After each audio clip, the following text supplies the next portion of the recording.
Now we're going to talk about the horse racing big weekend. First of all, let's talk about the Champion Stakes. We're coming to the end of the flat season. This is the last weekend of it.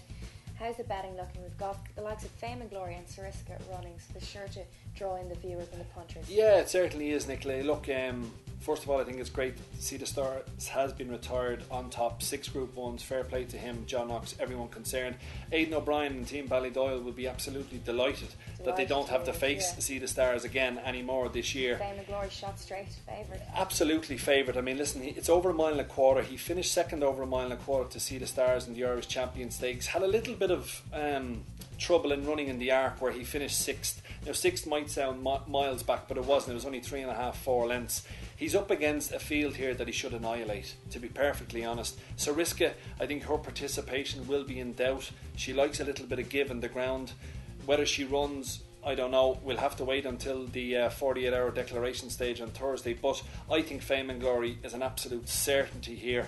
He should be favoured at 11-10, and my opinion is he'll be shorter on the day. So back Fame and Glory to get his first Group 1 over a mile and a quarter. Okay, so no doubt in Leon's mind for that race. Now the Dewhurst Stakes, let's talk about that. Tell me about the betting. Yeah, listen, this is England's best 2-year-old trial in terms of next year's 2,000 guineas. We've already had our best trial, the National Stakes, and a horse who was very unlucky in the National Stakes, only having a second run, called Shabal, trained by Jim Bulger, owned by Lady O'Reilly. But Godolphin have come in and spent their millions, so this horse will be going to Godolphin after this race. Jim Bulger has won the Dewhurst Stakes for the last 3 years in a row with horses such as New Approach, Teofilio and Intense Focus. So great record for both. Great record, and he says that he has laid this horse out for this race. Shabal is the bottle 2-1 favourite and deserves to be there. Arcano, trained by Brian Meehan, has done nothing wrong in its 3 runs so far, where he's won every single race. He's the clear.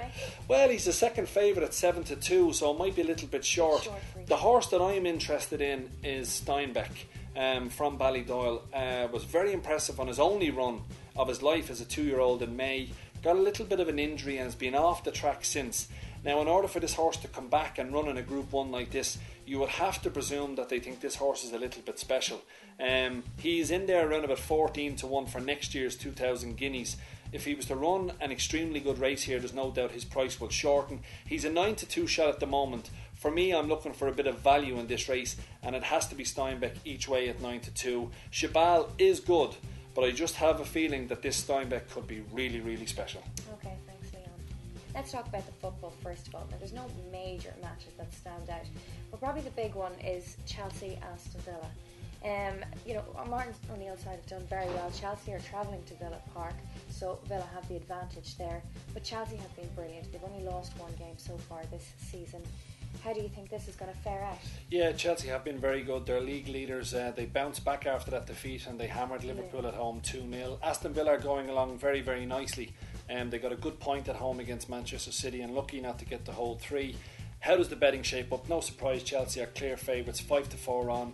You can back Villa at home at 7-2 and the draw here at 5-2. Villa will be right up for this, as will Martin O'Neill. Emile Heskey's not getting his game for Villa, but he's getting his game for England, so it goes to show you they do have some strength and depth. Richard Dunn has been a fantastic signing at the back. I think this is going to be a tight game. Chelsea are playing well, but they're not unbeatable, and I think a draw here is the value at 5-2, especially at Villa Park, and because it's an early kick-off. Sometimes the big sides take a while to get into the match, so for me, Villa can nick a point at home. Okay, next game, Sunderland v Liverpool. Liverpool travel to the Stadium of Light to take on the Black Cats. This isn't going to be an easy one for Liverpool. They haven't had a great start to the season, lost 2 away. Do you think they're going to pick up the pace in this game? Well, I'll tell you, Nicola, they certainly need to pick up the pace if they want to have any aspirations of winning the Premier League. They've lost 3 games already this year, but someone told me last year that they drew 11. So if you can get rid of the draws and maybe lose 5 or 6, you'd still probably be in a better position. But Sunderland are on a high. They played fantastically well at Old Trafford. Very unlucky not to get all 3 points. Back home now to the Stadium of Light. The only thing I would have a little concern about Sunderland is when you're at home, you have to try and go and attack. And they might be susceptible to the counter-attack. But with Darren Bent and Cameron Jones up front, they've got plenty of firepower. Steve Bruce is not afraid to go and attack, as he did at Old Trafford. The betting suggests Liverpool will win. They're 4-5, Sunderland 7-2, and the draw again at 5-2. I think Sunderland are good enough to get a point at home against Liverpool. I don't see Liverpool actually going there and winning convincingly.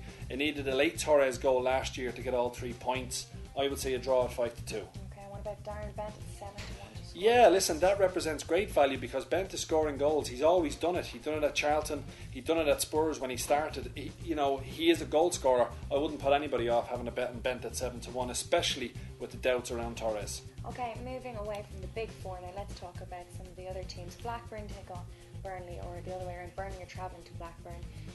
Blackburn favourites here. Do you think will be an upset in the odds? No, I don't. I think Blackburn will win this at home because Burnley away from home have been terrible, absolutely awful. They're conceding a terrible lot of goals. At home they've got a 100% record, away they've got a 0% record, so it tells you something about Burnley. They're going to solely rely on their home form to try and stay up. For me, Blackburn 11-8 on is a bet, and it's probably one of the bets of the weekend. I think Big Sam will know that these games are 6-pointers. You have to beat the sides around you if you want to stay in the Premier League. So for me, Blackburn 11-8 on should do the business. If you like Burnley, 4-1. If you like the draw, 5-2. Not for me, a home win. Okay, Man City travel to Wigan. Man City, this is going to be a tough one for Wigan. Man City have done great. They're definitely contenders for the title, and they're certainly sure to be in the Big Four next season. Well, that's how it's looking. Yeah, I mean, listen, Wigan had a good home win against Chelsea, so that will give them confidence up against one of the bigger sides. But I think that was a little bit of a fluke. Czech was sent off, Chelsea had an off day, Wigan got all 3 points. Manchester City, for me, will win this game and win it quite comfortably. There again, 8-11. If you fancy Wigan, it's 4-1. The draw is 5-2. Not for me. They've got too much firepower, City. They're playing really well. They were unlucky not to get a point away at Old Trafford, having come back 3 times. They went to Villa Park. They snuck a draw where they didn't deserve it, and that to me shows a good sign of character. For me, Man City for all 3 points at 11-8 on. Okay, then last game we're going to talk about is the Fulham-Hull game.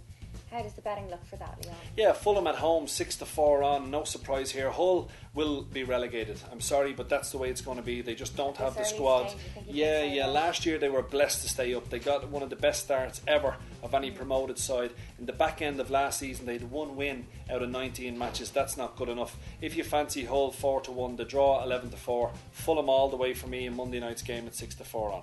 Okay, thanks, Leon.